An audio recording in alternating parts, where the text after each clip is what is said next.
tech guy with 2 Doctor Who scarves, 2 glasses, 2 hats, as we're getting ready to check out. And we did an interview with Todd Tuckey earlier, who I kept calling Tom for some reason.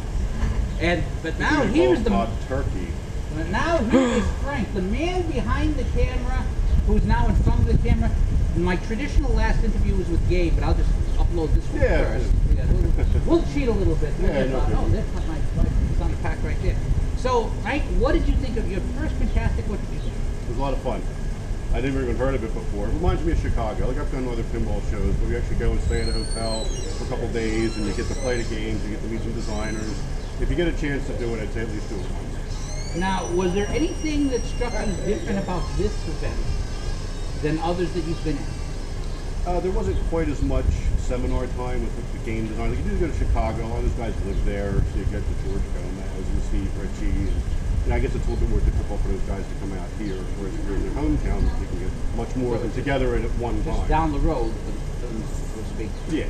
And of course, there's a lot of kid-friendly stuff here. You're at the Towns, you're at the Jugglers, you're at the thing, and there was a lot of families, a lot of... Yes, that I'm not used to seeing. It's usually just a lot of just grown men. I mean, very few women and no kids, but seeing the families was very nice. That's something that's very different about Pintastic.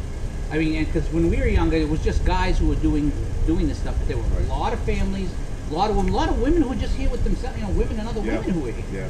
And plenty of kids, and of course it was a very G-rated, PG-rated rated event. The only thing not PG were 1 or 2 of the machines, but even most of the machines, you know, it was nothing that you would not be ashamed to take your wife and kid to beat them. Well, it's like Todd said, you got to expose the kids to it. That's with anything. If you don't expose the younger generation to it, it's going to die off. And you did a lot of it. In fact, I had to step in for you for a brief minute this morning, and you got to get my wife, because I was out there filming for Todd.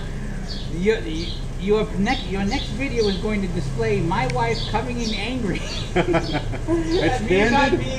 candid and it works the best. Screaming about checkout time. Oh, he's filming us now.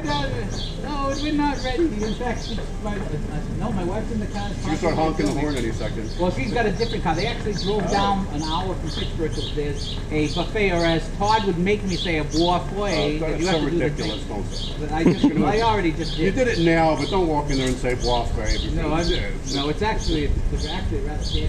Yeah, we're going to take a ride down there. Oh, look, he's getting us. And here he's coming in. So this is actually... We're getting cross interviews. This is actually a cross interview because he's not filming.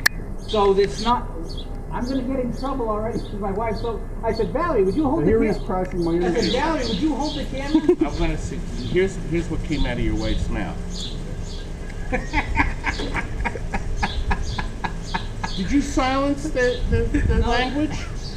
You did. That creep silenced my voice. I wish you could do it permanently. Ah!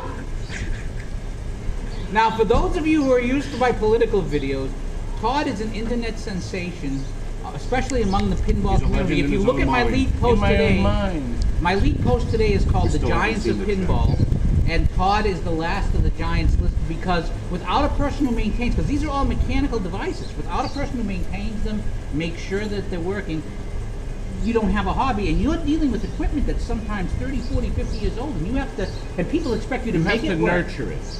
You have to give it a little loving sometimes. I can talk, and Frank and Kurt, we can talk you through 95% of anything that goes wrong with your game over the phone.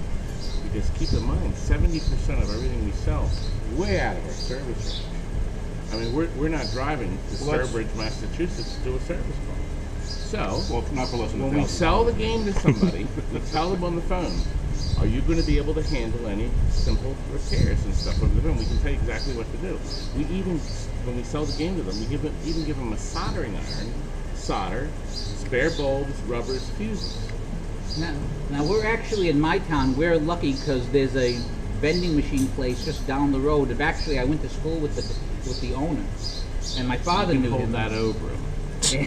They're not as good. And they do minor repairs, so they're literally less than a mile from my front door. A Silver Ball Mania needs another repair. Let's go see it. Nah. They're off.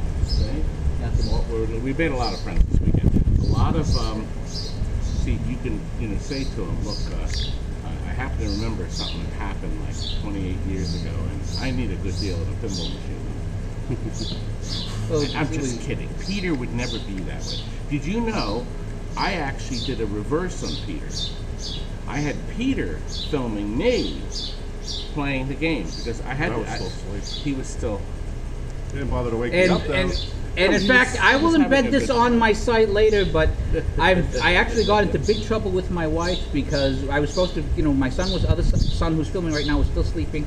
I come down to do the last interview with Don't you know you gotta check out? Yeah, Gabe. It's 11 o'clock. That sounds What's like wrong my with you? wife. The police are going to come in and drag us out the door. You got 4 minutes. You're gonna get charged.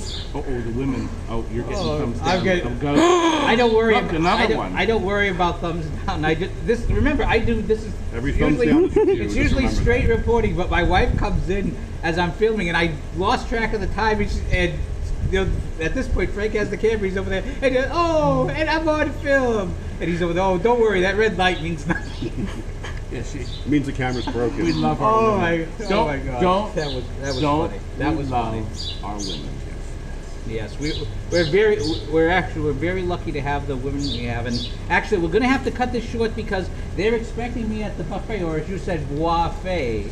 Now, when you say that, you have a title card like this. Watch. You ready? Buffet. Oh, we're losing everything. Yeah, I need that receipt for my taxes actually. Tax deduction. Well, did a lot of work. Well, it's attached to that. I did a lot of work. I shot at least 40 to 50 videos here, and a lot of interviews. And this is actually the last one. And this will be. I may use this as part of my podcast. I'm going to use a lot of the others. So, and you know, I do so much. It's all political normally, so I have to find a political angle. There is a political angle that we have for businessmen, people who are making a business, making a success. Todd making a success online, Jersey Jack making a success online, and so forth. That's the first item. But the second item is how the Trump economy is. The last 2 years, the bank didn't get a lot of loans. Right. This year, the bank signed 4 loans. There's a credit union here that signed 4 loans. They would have signed more. Contrary to what people think, the Dow is hitting record highs. Yep. Okay. Unemployment is at record lows. Yeah. Business is coming back. We can see it everywhere. It's nurturing. It's the little sprouts that are coming up. I mean, there's one person I interviewed, Bill, you might remember from one of my earlier interviews. He brought here 15 pinball machines. He's going home with, I believe, 4 or 5. You mean Brian? Was it Brian? You're pronouncing him wrong too. I'm mixing up all the interviews. I did a lot of interviews. But there was a gentleman who had 15 interviews, who had 15 pinball machines, and at the time I talked to him heading to the free game room late last night, he was down to his last 5. So he may have even sold others, but the bank, there's a credit union here that is financing loans for pinball machines. Because some of the brand new ones, some of the new ones from Jersey Jack are as much as $8,000. No, they're more. More than that. But they're beautiful machines, and you'd have to. Well, you'll have to watch the videos. Your videos and mine. Well, he has a video of the dialed in, and I will have one. Probably not up before your video. And I will embed your video with me and my wife in one of my posts, and my wife will kill me at this point. And she's like this. She's very bad. She's a delight. I'm very lucky to have her. Now, you won't be thinking that when you get home. You know what? Then I think we should end this TNT style. End your interview. This is how we end the interviews TNT style. Ready? And by the way, before you end it, you find his interviews at TNTAmusements.com and TNT Amusements on YouTube. He has almost more videos than me. 1,300 of them, and if you're interested in not just the gameplay, but the mechanics, how things are put together, the artwork, you cannot appreciate. And lots of nasty little comments from this creep. I mean, there's a lot of skill in artwork in fixing a pinball machine. Full of skill. Yeah, full of stuff. Your interviews have had enough. We're going to end it. So we can.